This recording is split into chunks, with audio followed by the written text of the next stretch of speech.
something that I'm seeing as crucial, like really paramount to living a life where you're healthy in your self-culture. And I talk about self-culture in my first book, Find Your Self-Culture, because the essence of finding your self-culture is really where you make it so that the loudest voice in your head is your own voice, is your own sense of who you are, what you're thinking, what you're wanting, what you're needing, and you're really, really working on making that the loudest aspect of your voice. And I wanted to talk about the notion that many people come from the false self, meaning the self that they had to develop as children to cope, to survive. And that has led into an adulthood in which choices like,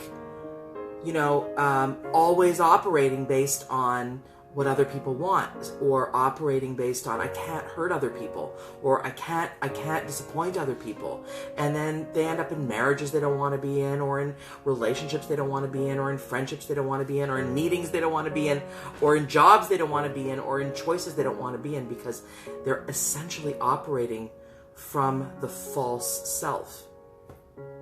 And I just want to encourage people to really get clear on who your authentic self is, and also to get used to really being okay with, which is not easy, being okay with essentially the experience of you're going to disappoint people. And when you disappoint people, this is going to sometimes hurt you. And you're going to not give people what they want, and that's going to hurt as well. But I would rather people work on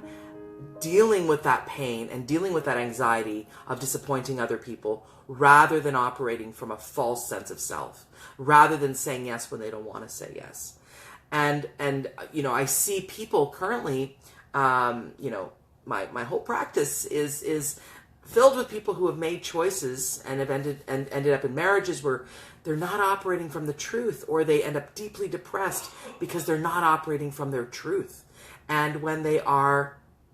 not operating from their truth, they are operating from their false self, and they then suffer tremendously that experience of I'm living a life I don't want to be living, I'm living with a person I don't want to be, I'm in a job I don't want to be, these kinds of concepts. And so what is so important is, what does it look like to no longer operate from the false self, and look at, firstly, am I operating from the false self is the first question.